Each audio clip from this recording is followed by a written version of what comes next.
차근히 다 검토를 해봤더니 어떤 결론이 났느냐?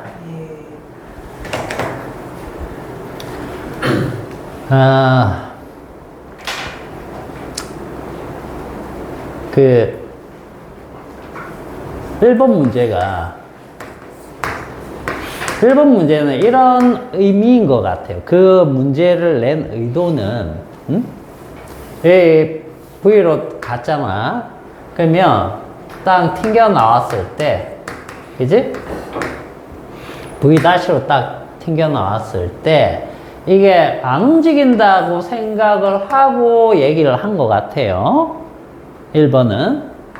근데 2번은 1번에서 t를 구한 값을 이걸 가지고 이 시간 동안 만약에 한다라고 하면 어떻게 되겠느냐, 그걸 이제 물어본 것 같아.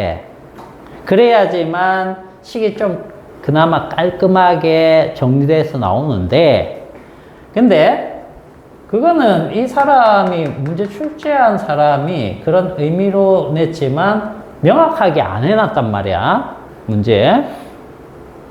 알겠어요? 어딜 봐도 그런 말은 아니야.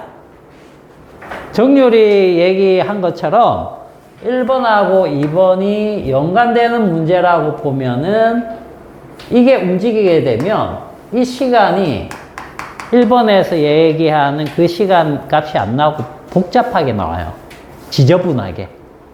지저분하게 나오면서 여기 2번 답도 지저분하게 나오기 때문에 굳이 안 풀어보셔도 됩니다. 어떤 의미인지만 아시면 되겠어요. 알겠어요?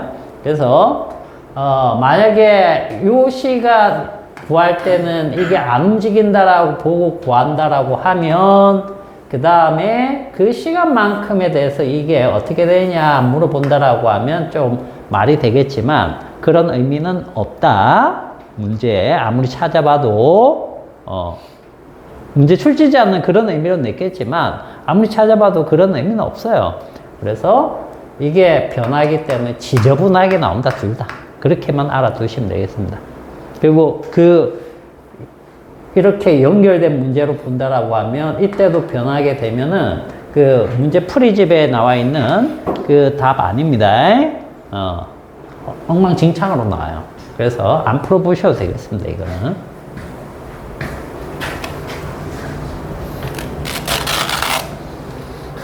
다 풀고 난 다음에 선생님 답 보고 들어, 이런 느낌의 답이 나왔어요.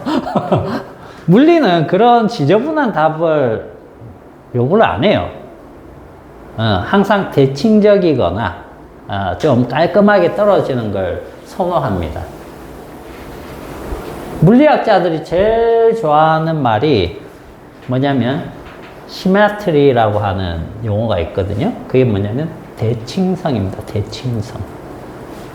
물리학자들은 대칭성을 찾기 위해서 항상 뭔가 하게 돼 있어요. 이론의 그것 때문에 전개를 한다라고 생각하시면 됩니다. 자, 우리 그러면 책을 한번 봅시다. 영상이 잘 나와야.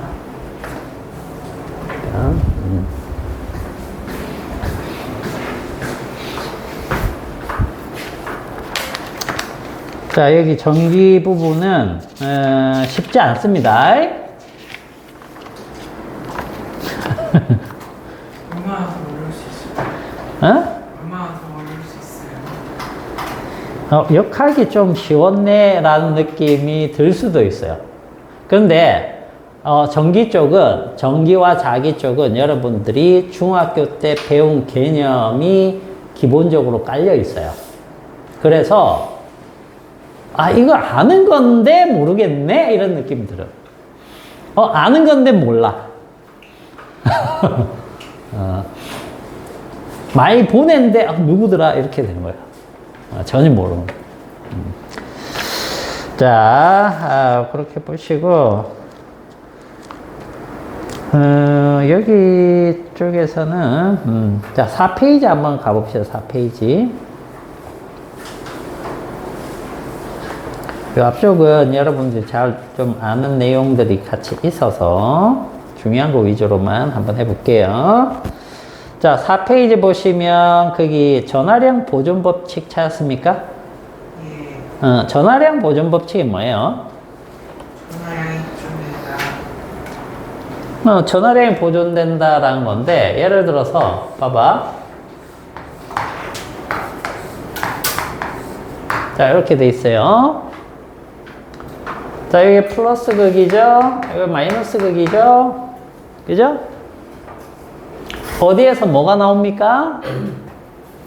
마이너스 극에서 전자. 마이너스 극에서 우리가 전자가 나와갖고 이렇게 이동하면서 전류가 흐른다는 방식으로 이해를 하고 있죠. 그죠? 실제로는 그렇지 정확하게 모릅니다.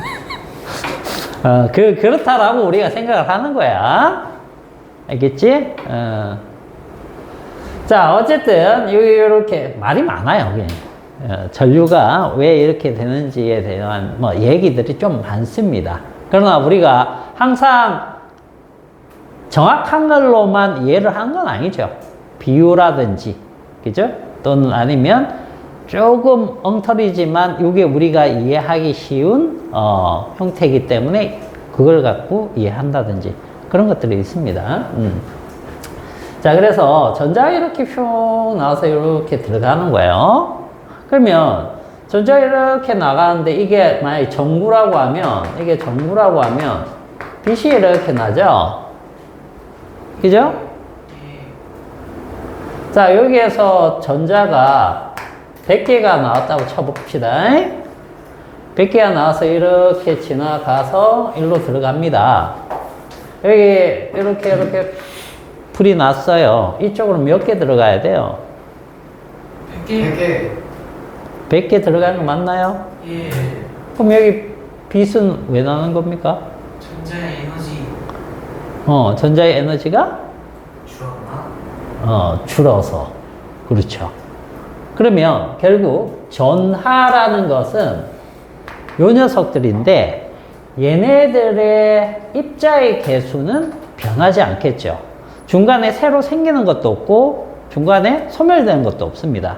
단지 얘가 가진 에너지가 높은 에너지에서 지나가면은 낮은 에너지 상태가 되는 거예요. 그 에너지 차이만큼이 빛이나 열로 나오는 겁니다.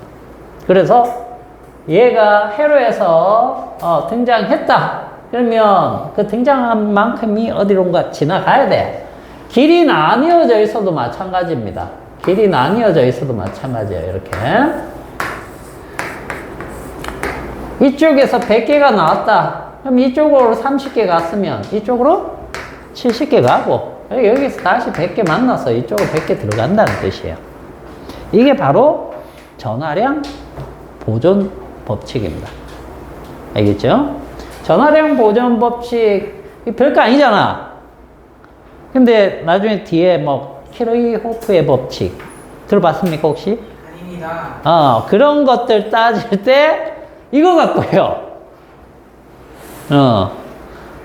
되게 복잡한 회로들이 있습니다. 그런 것들 따질 때 이런 걸로 해요. 여러분들은 지금 회로 계산할 때 뭘로 하는 걸로 알고 있습니까? 중학교에서 배운 개념으로 치면 저항의 합성을 해가지고 옴의 법칙 이런 걸로 계산하잖아요. 예. 근데 회로가 복잡해지면 옴의 법칙 합성 저항만으로 할 수 없는 것들이 생깁니다. 그런 거 할 때는 이제 키르호프의 법칙이라든지 이런 것들로 하는데 그때 이런 전하량 보존의 법칙을 이용을 해요. 그러니까 간단하지만 꼭 알아두셔야 됩니다. 예?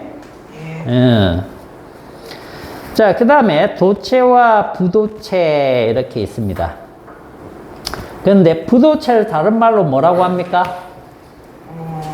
뭐라고 한다고 되어 있어요? 절연체. 또 절연체는 들어봤죠? 그 다음 또 뭐라고 되어 있어요? 유전체라고 돼 있네요. 새로운 표현입니다. 아주 중요한 표현입니다. 잘 체크를 해놓으세요. 어디 나와 있어요? 책에 나와 있어요.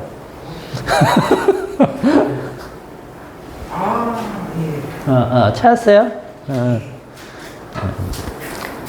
자, 먼저 이제 그런 것들을 공부하기 위해서 조금 더 봅시다. 자유전자라는 게 있죠. 자유전자는 뭐죠? 뭘 자유전자라고 하죠? 중국에 그 원자과 전자 돌아다니는 거. 그것도 맞고. 자유전자는요, 원자에 구속받지 않는 전자를 얘기하는 겁니다. 알겠어요? 그래서 자유롭게 돌아다닐 수 있는 거예요. 근데 금속 같은 경우에는 제일 바깥쪽에 있는 그런 전자들이 굉장히 낮은 에너지에도 바로 벗어날 수 있기 때문에, 그래서 자유전자가 금속에는 특히 많습니다. 알겠죠? 요거 이제 반도체 공부할 때도 들어가는 개념이에요. 나중에 하도록 하고. 자, 어쨌든 자유전자는 원자에게 구속을 받지 않는 전자다. 이렇게 생각을 합시다. 이건 됐죠? 그죠? 자, 도체예가 있는데, 도체예, 자, 체크 하나 한번 해봅시다. 지구하고 인체. 자, 그 두 개는 좀 체크를 해 놓으세요. 자, 여기 밑에 있죠? 제일 밑에 줄에. 도체는 내부에 자유전자가 많아가지고 전하가 잘 이동되는 그런 물체를 얘기하는 겁니다. 대표적으로 지구나 인체가 됩니다. 그래서 접지할 때 손가락 대지요. 자, 그 다음에 5페이지 그 니은 보세요. 니은 제일 위에. 도체 내부의 전기장 세기는 0이다. 자, 전기장을 아직 안 배웠지만, 알겠어요? 이 전기장이 0이란 표현 꼭 알아두세요. 뒤에서 할 겁니다. 자, 디귿에 도체 전하를 주면은 표면에만 분포를 하고요. 내부에는 분포 안 합니다. 예를 들어서 이런 거. 금속 구예요. 쇠공이에요. 쇠공. 쇠로 된 공. 안에 꽉 차 있는 거. 그럼 이게 전기를 띠면 어떻게? 이 표면에만 전기가 이렇게 생긴다는 뜻이에요. 여기 가운데도 플러스 됩니까? 그렇지 않는다는 얘기예요. 알겠죠? 그리고 구각이라는 표현을 많이 이 책에서는 하는데, 구각이라는 것은 이제 이렇게 껍질을 얘기하는 겁니다. 껍질. 구껍질. 알겠어요? 거기에도 표면에만 이렇게 전기장이 생깁니다. 이런 식으로. 표면에만. 자, 그 다음, 도체 표면 내부는 모두 등전이면이다. 요것도 등전이면이라는 걸 배워야 됩니다. 뒤에서. 등전이면. 전위를 먼저 배워야 되겠죠. 전위 배우고 할 겁니다. 그 다음에 전기력선은 도체 표면에 수직하다. 요거는 전기력선 알죠? 그죠? 전기력선. 봐봐. 이렇게 돼 있으면 전기력선이 이렇게.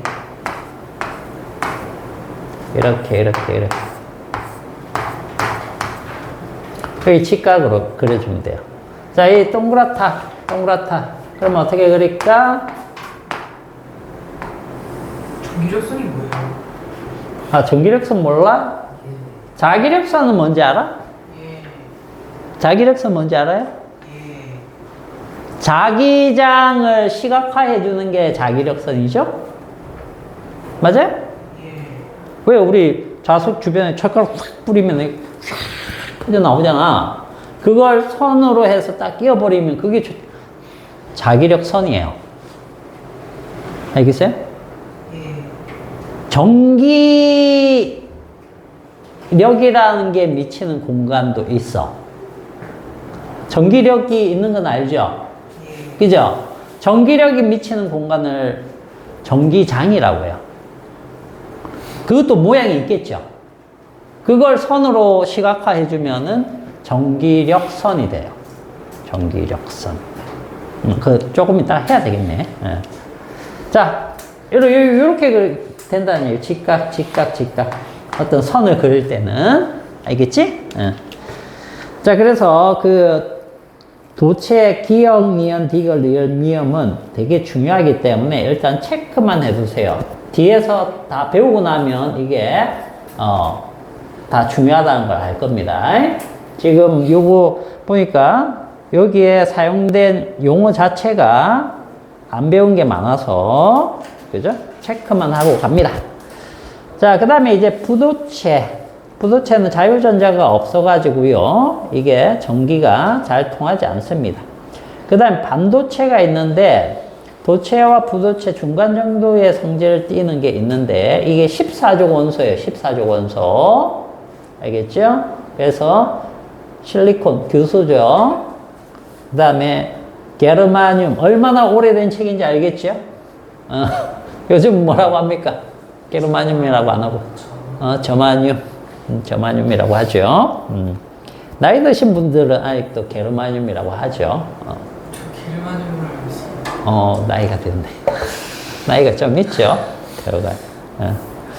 자, 어쨌든, 이거는 반도체 쪽 가서 조금 더 설명드리도록 할 거고, 도체의 그 특징들을 좀 잘 체크를 해놓고 나중에 공부를 하셔야 됩니다. 자, 그 다음에 이제 정전기 유도 현상이 나오는데, 정전기 유도 현상은, 자, 잘 아는 건데, 조금 한 번 더 해봅시다. 오늘 이 정전기 유도가 목표긴 해요, 사실. 자, 요거는 도체입니다, 도체. 도체에는 뭐가 많다? 자유전자. 자유전자가 많아요. 자유전자가 많은데, 얘가 이제 대전체입니다, 대전체. 대전체이기 때문에 이제 표면 위주로 이렇게 전화를 선생님이 이렇게 그려볼게요. 이런 애가 왔어요. 자, 근데 여기 접촉되면 돼요, 안 돼요? 접촉되면 정전기 유도가 아닙니다. 접촉되지 않았을 때, 자, 여기에는 뭐가 잔뜩 있다? 플러스와 마이너스, 플러스, 마이너스, 이런 것들이 잔뜩 있는 거죠. 이쪽도 마찬가지. 플러스, 마이너스, 플러스. 플러스, 마이너스, 이런 것들이 잔뜩 있고, 여기에도 잔뜩 있습니다. 근데 같은 양만큼 있기 때문에 중성 상태였을 거야. 이게 중성. 그죠? 중성이었는데 얘가 오면서 전기력을 받는다. 근데 전기력은 플러스도 받고 마이너스도 받지만 플러스들은 원자 핵이라고 생각하면 이 정도 전기력으로 플러스가 움직일 수는 없다. 이 정도로 플러스가 움직인다는 얘기는 이 모양이 다 찌그러지면서 변형이 생긴다는 뜻이기 때문에 그럴 수는 없는 거고, 그래서 플러스들은 일단 예외적으로 움직이지 않으니까 받지만, 전기력을 받지만 그냥 내버려 두고, 마이너스들만 본다라고 하면 이 가까운 쪽에 있는 마이너스는 더 끌려올 데가 없기 때문에 또 움직이지 않는다. 그렇다면 먼 쪽에 있는 애들이 전기력을 받아서 가까운 쪽으로 전부 다 몰려온다는 뜻이에요. 전부 다는 아니겠지만, 그죠? 이것의 대전량에 따라서 몰려오는 정도가 달라질 겁니다. 그렇기 때문에 이쪽은 전자들이 이쪽으로 온다라고 생각을 하면, 그죠? 여기 있는 게 진짜 다 일로 오지는 않겠지만 전체적으로 이렇게 끌려옵니다. 그래서 이쪽이 분포가 많아지는 겁니다. 그래서 마이너스를 띄게 되고 이쪽이 플러스를 띄게 된다. 이렇게 우리가 정전기 유도를 정의를 하고 있죠. 그죠? 여기까지는 다 아는 거죠? 여기 안 되면 안 되게 큰일 나죠? 이렇게 된 겁니다. 그래서 얘랑 얘는 항상 어떻게 되려고 하는 겁니까?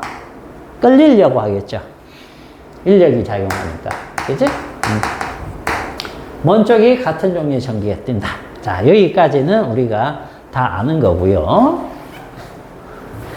자, 그 다음에 선생님 그때 그 시험 대비해 주면서 요거를 조금 한 적이 있는데 기억이 나나 모르겠다.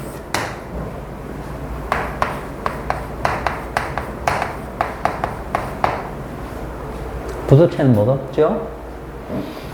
이거 없어요? 제어전자. 이게 없단 말이에요. 없다고 생각하면.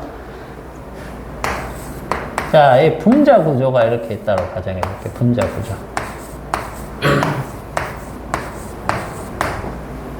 그럼 얘도 이쪽에서 대전체가 온다. 그럼 분자는 원래 중성이잖아. 그죠? 중성인데, 분자 내에서도 전자의 쏠림이 생기는, 극성이 생기는 현상이 발생할 수 있습니다. 알겠어요? 그래서, 이렇게 되면, 원래는 중성이었는데, 그 고르게 분포되어 있던 전자들이 이쪽으로 쏠림 현상이 생겨요. 그러면 여기는 마이너스가 이쪽에 몰렸으니까 이쪽은 자동 플러스가 되겠죠. 그죠? 이런 현상이 생겼을 때, 그 옆에 분자도 얘에 의해서 영향을 받는다는 얘기죠. 영향을 받는다는 얘기죠. 맞나요? 이렇게 영향을 받으면 전자가 이동하지는 않지만 분자들이 분극 현상이 생기는 겁니다. 분극. 극이 나뉜다는 뜻이에요. 알겠어요? 그래서 전체적으로 이쪽과 이쪽이 마이너스를 띄고 플러스를 띄어서 뭐와 같은 현상이 생깁니까? 도체에서의 정전기 유도 현상과 동일하게 붙으려고 하겠죠. 그죠? 이런 현상이 생기는 거예요. 근데 여기에서 조금 전에 전자가 가지는 않지만 뭐가 발생한다? 분극 현상이 발생한다라고 했지요. 그죠? 이 현상을 특별히 이렇게 부릅니다. 유전 분극이라고요. 그리고 그리고 부도체를 그래서 유전체라고 부르고, 물질마다 유전 분극이 되는 정도가 있어요.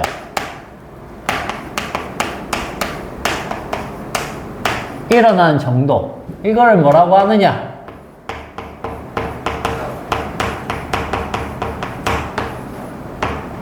이렇게 표현합니다. 중요합니다. 물리 1 정도까지는 그닥 뭐 중요하지 않은 용어예요. 근데 물리 2부터는 매우 중요한 용어가 되는 겁니다. 유전율. 자, 요거 어떻게 읽죠? 입실론. 그래서 진공의 유전율을 뭐라고 하느냐? 입실론 제로. 이게 진공의 유전율입니다.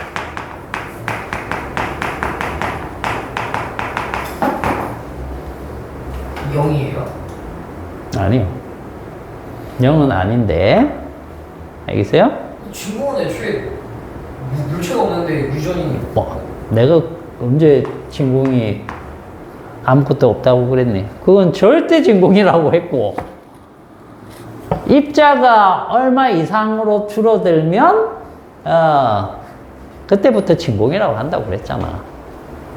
진공은 기체가 없다는 거예요. 기체 양이 적을 때 얘기해요. 고체 하나에도 기체 없으면 진공이에요. 뭐라고? 네 얘기는 아무것도 진짜 없는 절대 진공에 고체가 있으면 진공이냐? 그런 얘기죠.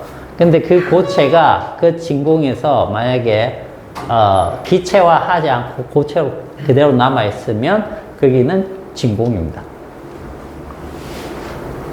알겠어요? 우리가 진공이다 아니다는 결국 여기 기체의 압력이 어느 정도 작용하느냐에 관여를 하거든요. 알겠어요? 근데 고체만 덩그러니 있다고 해서 다른 곳에 골고루 퍼져 있는 게 아니잖아. 그죠? 다른 것엔 전혀 압력을 주지 못하니까 그때는 진공이라고 표현해야 되겠죠. 진공의 유전율 중요합니다. 아니 그러니까 유전율이 중요한 거예요. 유전율이. 네, 맥스웰 들어봤니? 예. 맥스웰 방정식 들어봤니? 예. 걔가 그 방정식으로 뭐 계산했니? 예. 빛의 속도. 빛의 속도 계산하잖아. 예. 거기에 이 유전율이 들어가요. 유전율하고 투자율 이런 거 가지고 계산을 해요. 빛의 속도로. 유전율은 여기저기 막 들어갑니다, 이제. 여기저기 막 나올 거야. 시도 때도 없이. 알겠지? 알아도. 자, 됐죠? 왜 유전체라고 하는지 아시겠죠? 자, 거기 6페이지 가서 그거 한번 보세요. 저기.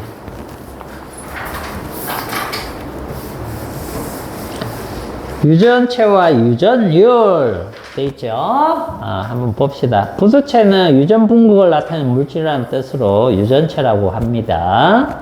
정전기 유도에 의하여 정기적으로 분극된다라는 거고요. 그죠? 그 다음에 분극을 일으키는 정도는 물질의 종류에 따라 다르죠. 그 정도를 유전율 입실론으로 표현하고, 진공의 유전율 입실론 제로는 쿨롱의 법칙에 의해서 결정이 되는 건데, 좀 이따 이제 쿨롱의 법칙도 우리 배울 겁니다. 바로 저기 7페이지에 나오죠. 자, 입실론 제로는 요렇게 어떤 값을 가집니다. 그 8.85 곱하기 10의 마이너스 12승 F를 뭐라고 할게요? 단위겠죠? 하시. 오, 화씨. 배운 것 중에 F 화씨가 있죠. 요거는 화씨는 아니겠죠. 페럿입니다. 페럿이라고 하는 전기 용량의 단위가 있습니다. 페럿 퍼 미터 뭐 이렇게 되는 건데, 요건 나중에 배우면 될 거고. 그 다음에 진공의 유전율에 대한 어떤 유전체의 유전율을 우리가 뭐라고 하느냐면 비유전율이라고 해요. 비유전율. 비유전율. 요거 뒤에서 배울 겁니다. 요거 R이 이거를 얘기하는 거야. 이거 뭔지 알죠?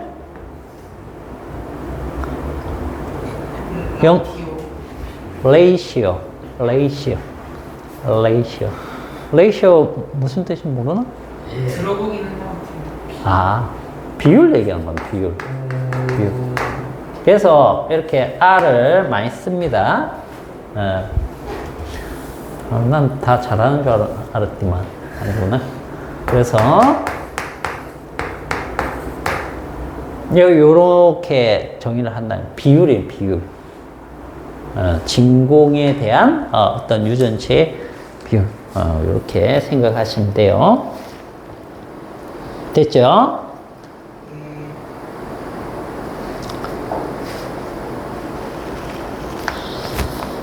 자, 요거는 이제 축전기 가서 우리가 배울 거예요. 어떻게 축전기. 자, 그 다음에 이제 검전기 나오는데, 검전기는 뭘 이용하는 거다? 정전기 유도 현상을 이용을 합니다. 알겠죠? 그렇게 해서 보통 사용하는 겁니다. 자, 검전기를 이용해서 알 수 있는 사실 세 가지 뭐가 있죠? 대전된 양, 음. 무선된 전화의 종류, 회전 여부. 그렇죠. 그 세 가지를 알 수 있죠. 그죠? 금속박이 어디를 보고하는 거죠? 아니, 저기, 검정기 어디를 보고하는 거죠? 금속박. 그죠? 그걸 보고하는 겁니다. 자, 그렇게 보시고, 검정기는 한번 해? 안 해도 되겠죠? 검정기는, 잘 하니까. 자, 그러면 이제 뭘 볼 거냐면, 자, 그 7페이지에 있는 쿨롱의 법칙 한번 보시죠. 쿨롱의 법칙.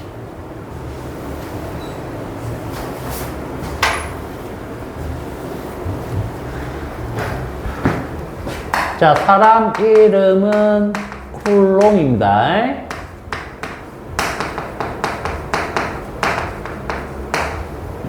이 사람 이름 딴 단위는 요거 전하량 단위인데 C는 쿨롬이라고 읽고요. 알겠죠? 사람은 쿨롱. 자, 사람 이름은 자기 나라 말로 불러줍니다. 자기 나라. 그죠? 그 다음에 단위는 영어로 해줍니다. 알겠죠? 그래서, 자, 이름은 쿨롱이고, 단위는 쿨롬 단위로 이 사람 이름 써요. 자, 쿨롱 나오기 전에 한참 앞에 누가 나와서 뭘 했느냐?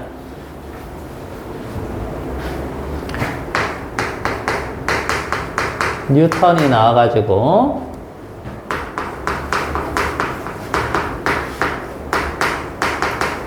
이걸 얘기했죠? 만유인력 C가 어떻게 되니? F는 G, G R분의 R 제곱분의 R 제곱분의 Mn 2, 어. 뭐 이렇게 쓰죠. 그죠? 이렇게 해가지고 쓰다가 쿨롬이 똑같이 이제 실험을 해보는 겁니다. 실험을 통해서 한 거예요. 여기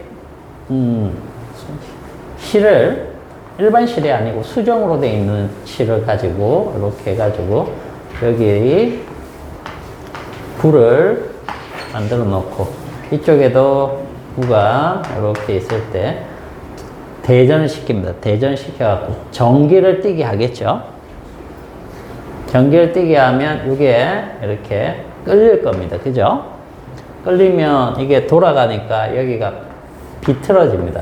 수정으로 된 실이 비틀어져요. 그 비틀리는 것을 다시 풀려면 어느 정도의 힘이 들어가겠죠. 그 힘들을 측정을 해가지고 실험적으로 관계들을 설정을 했는데 그 관계가 뭐하고 관계 있더냐 봤더니 자 F하고 관계가 이거는 전기력입니다. 전기력. 이 F는 전기력을 얘기하는 겁니다. 전기를 띤 물체끼리 작용하는 힘 했을 때 자 Q1하고 Q2하고 관계가 있더라. 자 여기 Q1 Q2 이게 뭐냐? 전하량이에요. 전하량. 여기 플러스가 얼마나 있느냐? 여기 마이너스가 얼마나 있느냐? 이거에 따라서 무슨 말인지 알겠어요? 또는 플러스 그럼 미니까 생기겠죠? 자, 그 다음에 얘랑 얘 사이에 떨어진 거리 R인데 R하고 비교를 했더니 R 제곱에 반비례 하더라는 얘기야. 오케이? 그럼 비례하니까 비례상수를 넣어야 되겠죠? 그죠? 그래서 비례상수 K를 넣어서 실험적으로 구했고 이 K도 나중에 구합니다. 이렇게 구했더니 자 K가 들어가면 이제 이거 비례가 아니고 뭡니까? 이퀄이 되겠죠? 맞죠? 예. 이렇게 구해요. 생긴 게 뭐하고 똑같습니까? 만유인력하고 똑같아요. 생긴 게. 나중에 그래서 요거 만유인력에 의한 위치 에너지 같은 거 구하잖아, 우리. 그지? 만유인력에 의한 위치 에너지는 어떻게 되더라? 마이너스 R분의 GM은 2 MM. 이렇게 되겠죠? 예. 그죠? 그러면 전기력에 의한 위치 에너지, 전기력에 의한 위치 에너지 하면은 어떤 형태가 되겠니? 똑같아요. 마이너스 R분의 K의 Q1, Q2 이런 식으로. 이게 다 적분하는 건데 똑같겠죠. R 제곱에 비례하고 R 제곱에 반비례하니까. 그래서 적분하게 되면 똑같은 형태로 떨어지게 되어 있습니다. 자, 그래서 형태가 쿨롱 법칙하고 뉴턴의 만유인력 법칙하고 거의 동일하다 이렇게 생각을 하시고, 자, 요 K 값은 알아두셔야 됩니다. K 값. K 값은 4파이 입실론 제로분의 1입니다. 자, 입실론 제로가 뭐라고 그랬지요? 진공 유전율. 진공의 유전율. 비례상수가 아니에요. 어떤 거? K요. K가 비례상수죠. 근데 그 비례상수를 구해봤더니 이렇게 나오더라고요. 그리고 요 쿨롱 법칙은 사실 가우스 법칙에 의해서 유도가 됩니다. 가우스 법칙. 가우스 들어봤니? 네. 정말 많은 얘기가 많아. 아니 들어볼 수는 있잖아.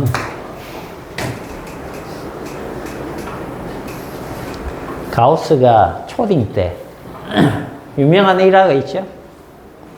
혹시 아니?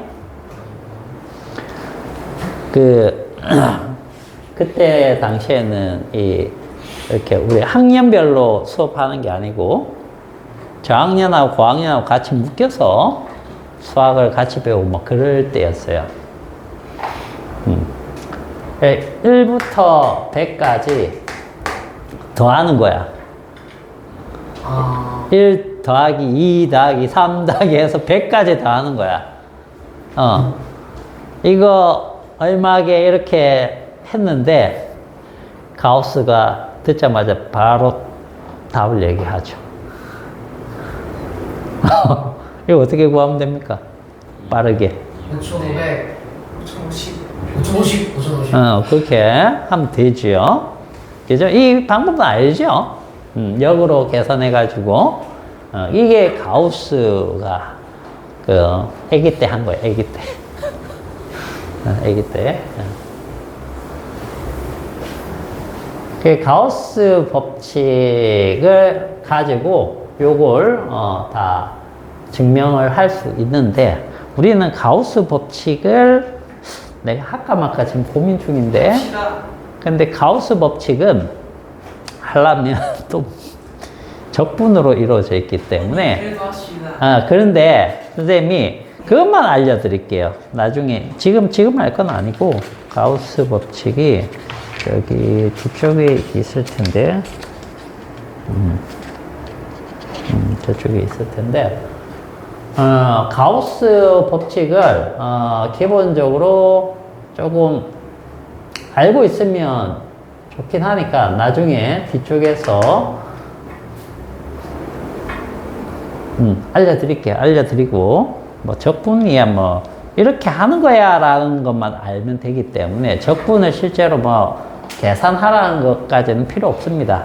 그러니까 의미적으로만 알고 넘어가면 됩니다. 그래서 요거 가지고 나중에 이렇게 유도하는 거 한번 보도록 할게요. 어쨌든 이 식은 반드시 외우셔야 됩니다. 알겠어요? 이 식 못 외우면 이제 뒤에 내용이 안 돼요. 자, 녀석 예를 들어 플러스가 있고 여기 마이너스가 있는데 여기서 여기까지가 R만큼 떨어져 있고 그죠? 얘가 Q1 얘가 Q2다 라고 했을 때 이 사이 물질이 있겠죠? 이 사이 물질이 뭐냐에 따라서 이 유전율이 결정이 된다는 뜻이야.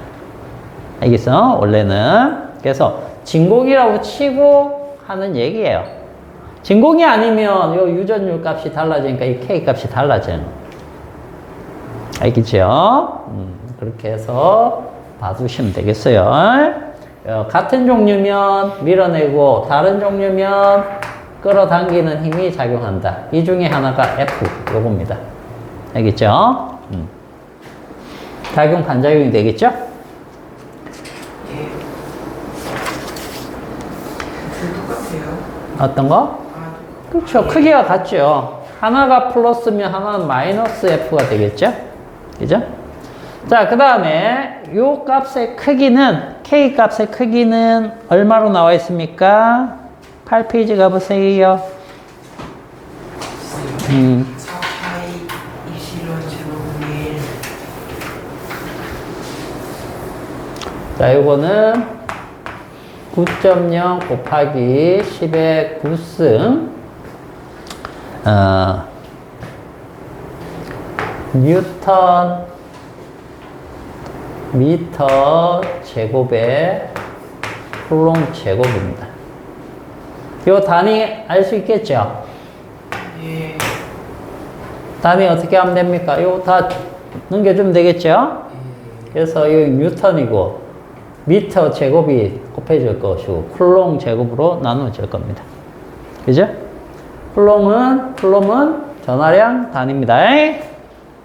자, 그래서 전하량 단위 한번 보세요. 자, 쿨롬이라고 하는데 1쿨롬은 1A의 전류가 1초 동안 탁 지나갈 때 그 속에 포함되어 있는 전하들이 있겠죠. 그 전하량을 얘기하는 겁니다. 자, 그래서 거기에다 요걸 적어 놓으세요.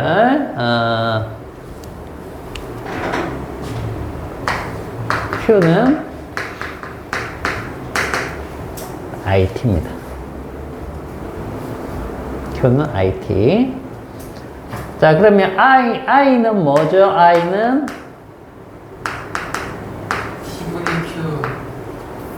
T분의 Q죠? 자, I가 뭐죠, 여기에서? 어떤 물리량이에요? 전류의 단위는? 암페어죠? 암페어는 뭘 줄인 단위다? 그거 하다 끝난 것 같아요. 아, 이거 하다 끝났나? 쿨롬 퍼 세컨. 알겠죠? 기억해놔라, 이걸.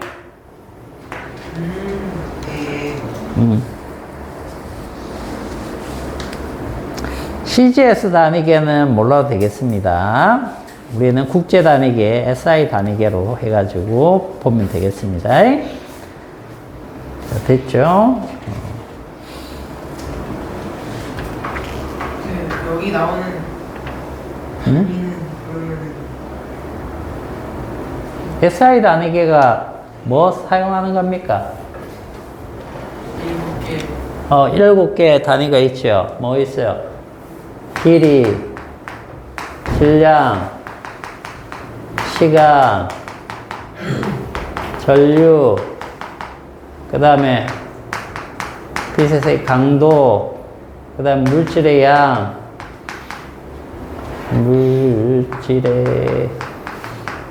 또 하나 뭐가 있죠? 온도. 그죠? 7개. 7개 맞지? 예. 이건 뭘로 써요? 미터. 얘는 킬로그램. 킬로그램. 얘는 세크. 얘는 암페어. 얘는 칸델라. 얘는 몰. 얘는 켈빈. 이렇게 쓰는 거죠. 그래서 SI 단위계는 요걸 기준 단위로 해가지고 씁니다. 알겠어요? 그래서 요거 가지고 생각을 하시면 돼요, 기본적으로. 오케이? 선생님 그러면은 그러면 그 C를 암페어 세크로 바꿔 쓰지 왜 암페어를 C를 풀롱을 암페어 세크로 바꿔 쓰는 게 편하지 않을까요? 전화량을 많이 쓰니, 전류를 많이 쓰니. 전열을 아 전열 그지? 예. 그리고 쿨롱은 이미 이걸 먼저 정의를 한 거죠. 알겠어요? 정의를 했기 때문에 이렇게 표현하는 겁니다. 됐지? 자, 그러면 이제 어디로 갈 거냐면, 저 힘은 벡터량입니다. 벡터량이니까 벡터 계산해야 되는 거야. 예를 들어서 이런 거 있죠.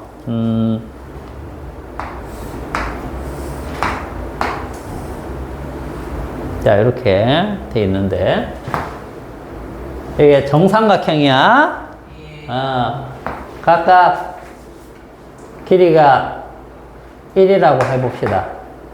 단위 놔두고 그냥 플러스 마이너스 이렇게 됐을 때, 자, A, B, C가 있어. 그지? Q만큼 동일하게 있어요. 이건 플러스, 여기 마이너스. 그지? 자, A가 이렇게 해봅시다. 요걸 X축, Y축이라고 두고, A가 받는 힘의 방향과 크기 구할 수 있겠어요?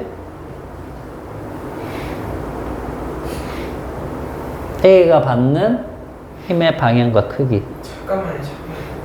저 그래 한 번만 A는 옆으로가. X축. 맞니? 자, 이런 거죠. 얘랑 얘의 힘을 얘가 받겠죠. 그죠? 그러면 힘을 어느 쪽으로? 총력이니까 이쪽으로 받겠죠. 예. 그 다음에 얘랑 얘도 힘을 작용하겠죠. 그죠? 근데 인력이 작용하니까 이렇게 작용할 겁니다. 근데 전하량과 이 떨어진 거리가 같기 때문에 힘의 크기는 같을 거라는 거죠. 그죠? 그렇기 때문에 평행사변형으로 하면 압력은 이쪽으로 작용하겠죠. 즉 X축에 날아가는 방향, X축 방향이 되겠죠. 그죠? 크기는 어떻게 구하면 됩니까? 요거 구한 다음에 얘랑 얘 크기가 어때요? 얘랑 얘 세 개가 어때요? 어떻게 돼? 힘의 크기야. 얘랑 얘가 어떻게 돼요? 이게 실제 우리가 구하는 합력이 되는데,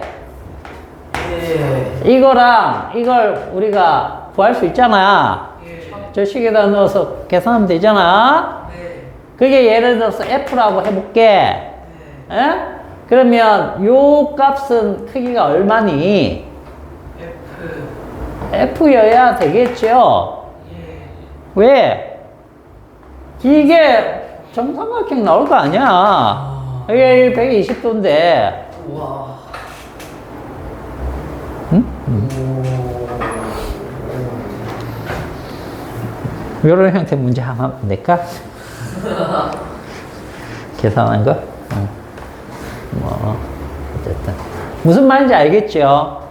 힘 벡터이기 때문에 벡터 계산을 하셔야 됩니다. 자, 그 다음에 이제 10페이지 한번 가보세요. 진짜 이제 전기에 대한 공부는 10페이지부터다 라고 생각하시면 됩니다. 10페이지.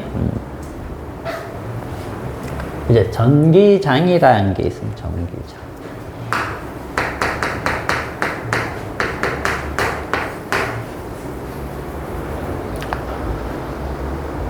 전기장과 전기력선 이렇게 돼 있는데 전기장은 전기력이 미치는 공간을 얘기하는 겁니다. 알겠어요? 공간. 예를 들면 이런 거죠. 자, 플러스 전화가 있습니다.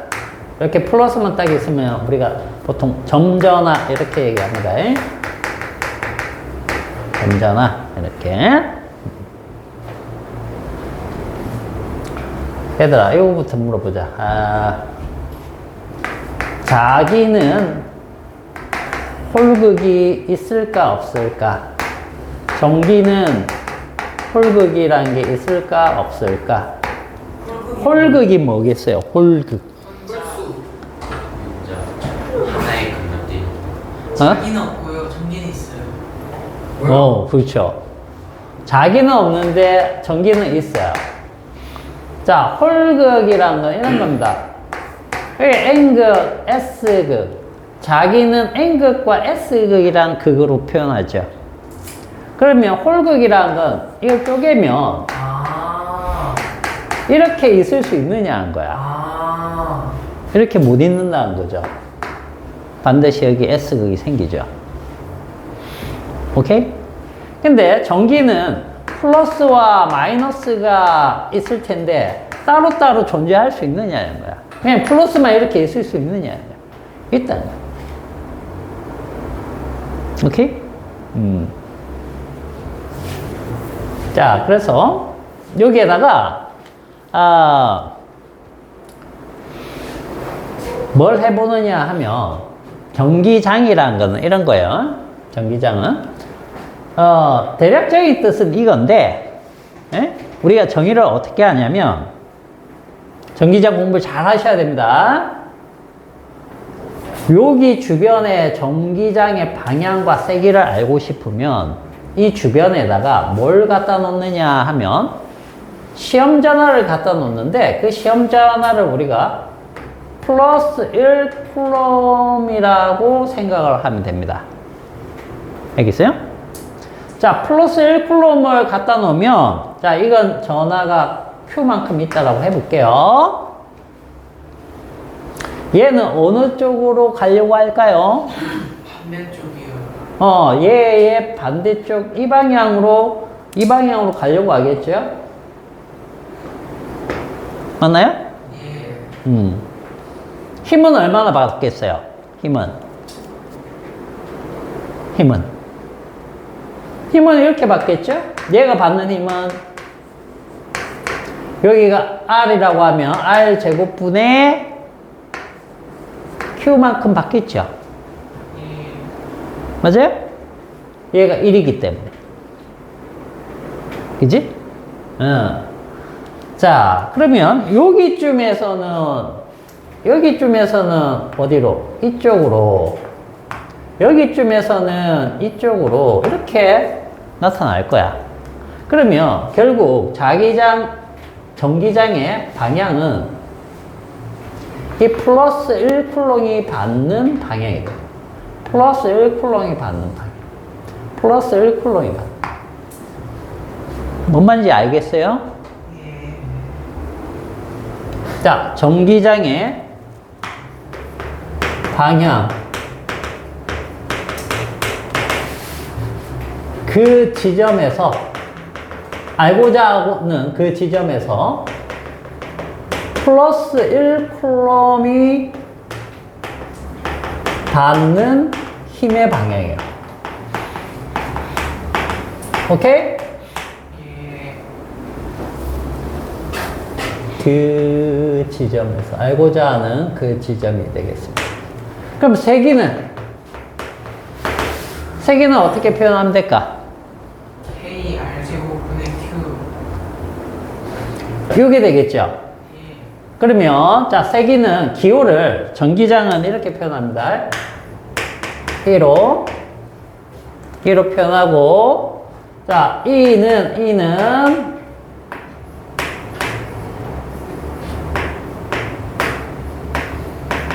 이렇게 자, 이 Q-라는 게 뭐냐면 이 지점에 Q-가 왔어요. 예를 들어서. 응? Q-. 봐봐. 자, 이렇게 되는 겁니다. 이게 Q고 R만큼 떨어진 거리에 여기에 Q-가 왔다라고 해볼게. 그죠? 그러면 여기에서 받는 전기력은, 자, 전기력은, 이쪽으로 전기력 F는 얼마나 받아요? K에 R 제곱에 Q 이렇게 받으면 되죠? 근데 여기에서 전기장은 얼마나 받을까? 전기장은 여기 뭘 갖다 놔야 돼요?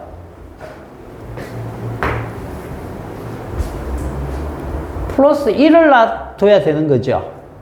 그럼 플러스 1을 놔둔다는 얘기는 이 전기력에서 뭐를 나눠버리면 돼요? 요 Q가 아니고 요 녀석이죠. 힘을 받는 애. 요걸로 나눠버리면 된다. 그래서 뭐가 된다? R 제곱에 K에 Q가 되는 겁니다. 이게 되는 거예요.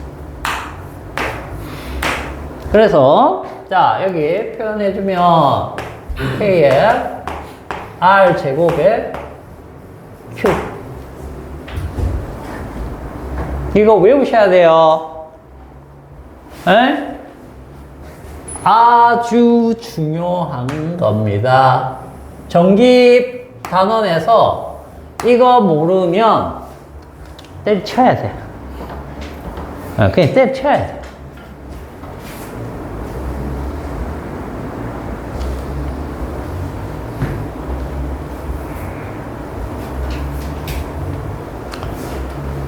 그래서 점전화가 이렇게 플러스로 되어 있으면 이런 얘기예요.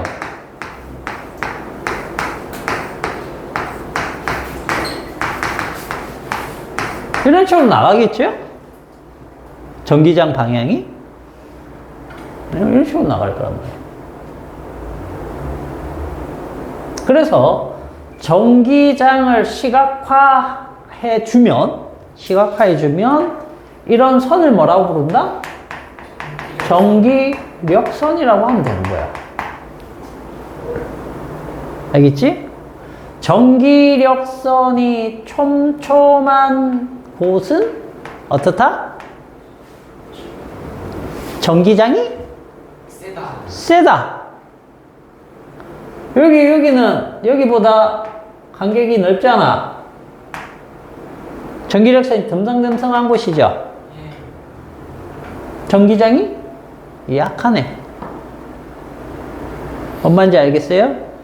전기장이 약하다는 얘기는 여기에 뭔가가 왔을 때 Q-라는 전하가 여기 오든 여기 왔을 때 받는 힘의 크기도 동일하게 차이가 난다는 뜻이에요. 전기장만 딱 정해져 버리면 여기에 뭔가가 여기 오느냐 받는 힘이 결정 나버린다는 얘기예요. 근데 2가 Q분의 F라는 거는 자, 그거는 뭔 얘기냐면 봐봐. 여기다 숫자를 넣어볼게요. 이게 10쿨롱이야. 그지? 10쿨롱이고 여기가 1이라고 해볼게. 단위는 안 붙일게요. 지금 미터라고 하면 좀 너무 그거 하니까 미터라 1미터. 그 다음에 여기에 플러스가 왔는데 요게 3이라고 해볼게. 3쿨롱. 그죠? 그러면 자, 얘가 지금 전기장을 이렇게 발생시키고 있죠, 지금. 물론 얘도 발생시킵니다. 발생시키는데 얘의 전기장에 얘가 딱 들어왔을 때 얘에 걸리는 힘은 얼마냐라고 하면 얼마라고 하면 돼요? K에다가 R 제곱에 Q1, Q2니까 30 이렇게 하면 되죠? 그죠? 근데 요게 지금 없어. 딱 요 지점. 요 P라고 해볼게요. 이 P 지점에서의 전기장의 세기는 얼마일까라고 하면 어떻게 계산하면 돼? K에 1제곱에 그냥 10 하면 되죠? 맞아요? 이렇게 계산하면 되잖아. 맞죠? 근데 여기 만약에 방금처럼 3쿨롱짜리가 오게 되면 이 3쿨롱이 받는 전기장의 세기는 하면은 어떻게 계산하라고? 내가 전기력을 알고 있으면 받는 얘의 전하로 나눠버리면 얘가 된다. 그 뜻이야. 이해 가나? 저기서는 에너지 단위가 줄이 아닌 거죠? 어떤 거? 저 에너지. 여기 에너지가 어디 있어? 저기 E는 Q 분의 벡터인데 이거 에너지야? 전기장인가? 근데 그러면은 이 힘을 받는 게 이건 질문 안 되겠어요.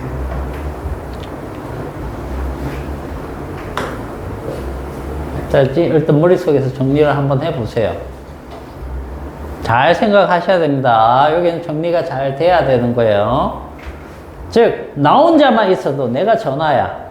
그럼 나 혼자만 있어도 이미 주변에 전기장이 쫙 펴져 있는 거야. 거기에 다른 뭔가가 왔을 때 걔가 받는 전기력은 얼마냐, 전기장은 얼마냐 이렇게 얘기할 수 있다는 거죠. 그죠?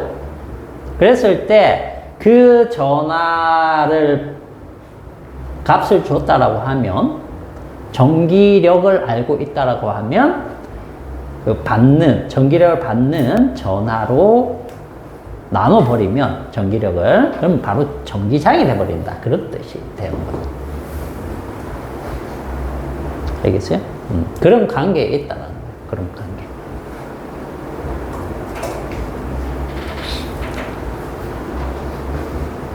전기장 이해가 조금 갑니까?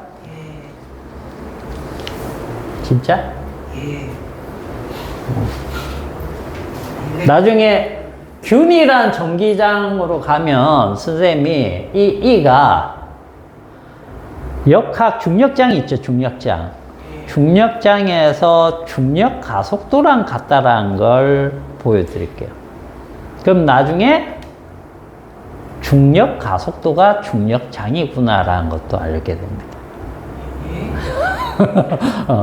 나중에 그쪽으로 가서 얘기를 또 해드릴게요. 자, 전기장은 스칼라량이에요, 벡터량이에요? 벡터. 예, 벡터입니다. 알겠어요? 왜냐하면 이 힘이 벡터이기 때문에 그래요. 방향성이 있죠. 방향성이. 그리고 자, 여기서 봐봐. 이제 전기력선이 굉장히 중요한 역할을 합니다. 전기력선이 무슨 뜻이냐면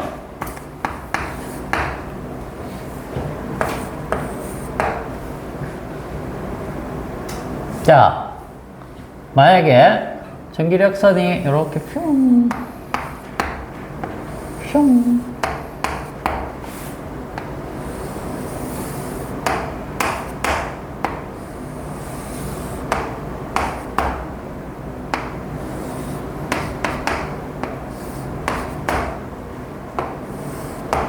요 그림 이해가요? 예.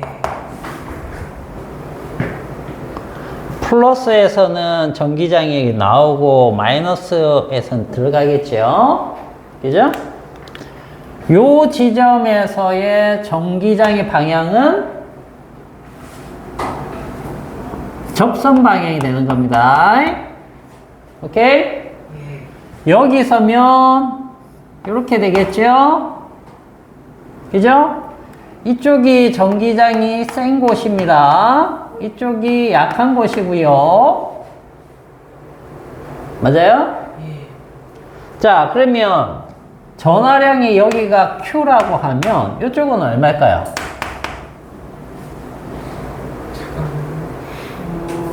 Q 아니에요? 이쪽 마이너스 Q입니다. 왜요? 그 이유를 이제 알려드릴게요.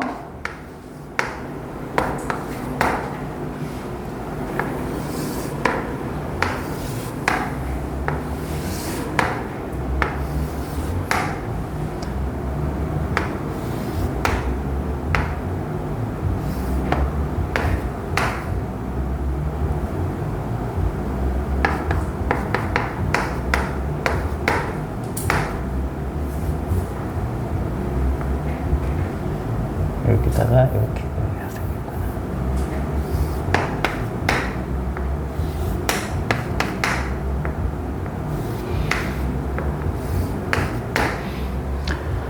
자, 이렇게 그렸습니다, 선생님이.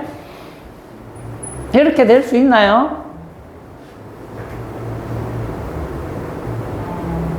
이런 거 가능할까, 안 할까?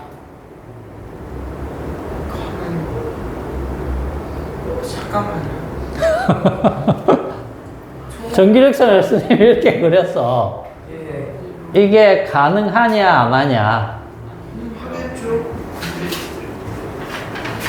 하는 불가능하니까 그리신 것 같아요. 가능하다라고 하면, 가능하니까 그랬겠죠? 예. 가능하다라고 하면 뭐 때문에 이렇게 그렸을까? 이렇게 예쁘게 대칭으로 딱 그려야지. 왜 이렇게 그렸을까? 아, 모르겠어요. 그걸 생각을 해보세요. 전화량 비교. 그렇죠. 전하량에 비례해서 전기력선을 그려줍니다. 그렇다는 얘기는 이게 얘가 마이너스 Q다 그러면 얘는 얼마다? EQ. 플러스 2Q가 된다 그 뜻이에요. 여기로 들어오는 전기력선이 몇 개예요? 4개죠. 예. 그죠? 여기서 나가는 게 몇 개예요? 8개죠. 2배가 많다는 뜻이에요. 그러니까 이게 플러스 Q면 여기도 플러스 마이너스 Q가 된다는 뜻이야. 오케이? 그리고 이건 당연히 알죠? 플러스 플러스면 만날 수 있다 없다? 없죠? 이렇게 되겠죠? 여기 키워주면 안 되는데. 뭐 이렇게. 그죠? 만나거나 끊어져서는 안 됩니다. 마이너스끼리는 어떻게 되겠어요? 서로 들어오는 방향으로 이런 모양이 되겠죠? 그죠? 자, 요거 알아두시고. 자, 그래서 아까 얘기했듯이 전기력